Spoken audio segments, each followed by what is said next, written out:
Hey guys, so I'm here in my Tesla Model Y and I have this little camera cover for it. So if you didn't know, there is a little camera up here that kind of watches you while you're driving, and that's kind of how I think they check on the self-driving and stuff.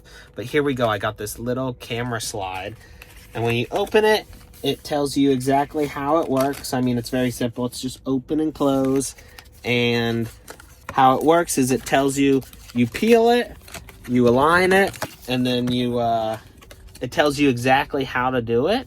So that's perfect for me. And I actually already put it on because I was so excited to see it. And so here I have it right here on here, and that's kind of what it looks like.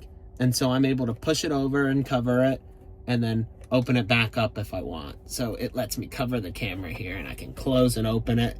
And I was too excited, so I had to put it on already.